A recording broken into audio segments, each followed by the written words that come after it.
After posting the video yesterday while I was harvesting Roselle, I had a request from one of the viewers to continue. They wanted to see what does the finished product look like and how do you use it. Okay, well, so since there isn't really too much to say on that subject, I think we'll include a few of the health benefits. So welcome back to another Grumpy Gardener Medicine show today, because the Roselle does have a number of health benefits that are well documented. There are also a few that are more folk wisdom and can't prove them one way or the other, but Roselle is scientifically rich in antioxidants and in malic acid, ascorbic acid, minerals, anthocyanins, and phenolic compounds known to scavenge free radicals. So these are all pretty well documented, and that's stuff that's good for you and me. It's also been proven to lower high blood pressure. There's a lot of people out there who have problems with high blood pressure, and so I would say this is a fairly pleasant way to treat yourself. Beats the heck out of most of the pills you get from the pharmacy. It doesn't have the type of side effects in general that you could get from a pharmaceutical. Tastes better too. It will lower cholesterol in people with type 2 diabetes. It's very specific. If you have that problem, it can bring your cholesterol down. As for the rest of us, it doesn't appear that it takes cholesterol down. It may improve liver health. This is both the traditional folk wisdom, and there is some speculation that it does work medicinally in that way. I use it to reduce the purines in the bloodstream the same way you would use sour cherry juice. It helps prevent gout. Now, again, this is not a proven thing, okay?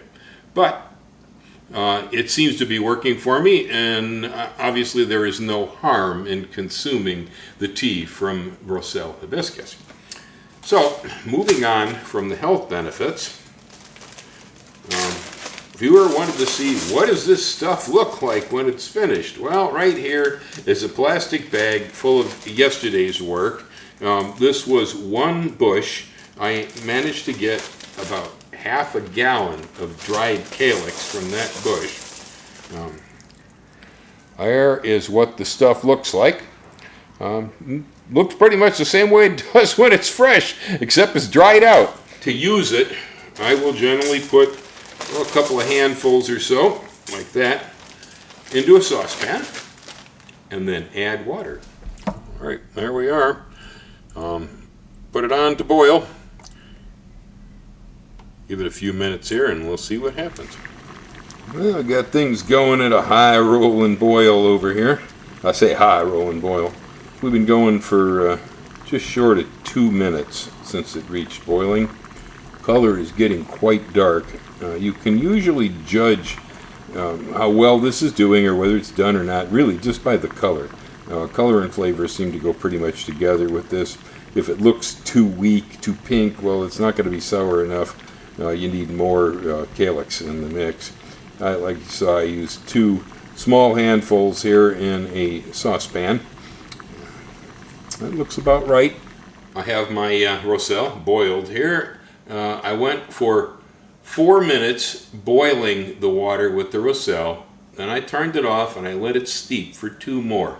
So this process took 6 minutes, and this is what we end up with.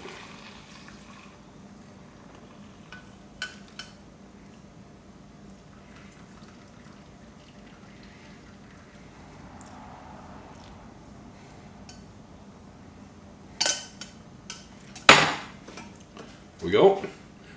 Beautiful. We have 2 good cups that came from 2 small handfuls, boiled for 4 minutes and steeped for 2. Now, some of you probably like this tea warm and sour. Certainly, I know people that drink it this way. I personally like this as a cold tea, and I prefer it at least lightly sweetened myself. Oh yeah, yeah, plenty sour. We got plenty of Roselle in there. I could probably even dilute this a little bit down with some more cold water. Now, if you're going to add sugar or some sort of sweetener to the mix, this is the time when it's still nice and hot.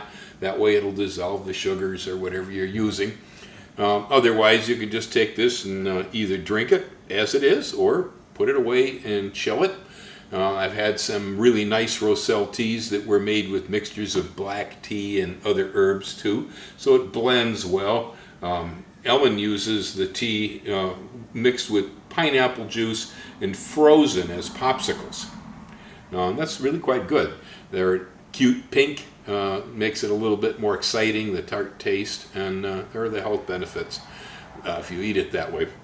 Anyway, there are so many things you can actually do with this other than make tea. All right, I have made cranberry sauce with it before. There's recipes for what they call Florida cranberry sauce made with the Roselle. That's best if you make it with the fresh calyx, but it will work from the dry one too. A gentleman on the web, one of the viewers, was talking about how he made syrup with this, and I could see certainly how that's going to work too. My favorite way to drink it is the exact same way the Mexicans use it in the drink they call Jamaica, which is cold and sweetened and tastes an awful lot like cranberry juice. And considering you have to put sugar in cranberry juice, I have to put sugar in the Roselle to drink it that way, so it's pretty close. Anyway, that's about all there is to this, folks. So aloha, hang loose, catch you next time.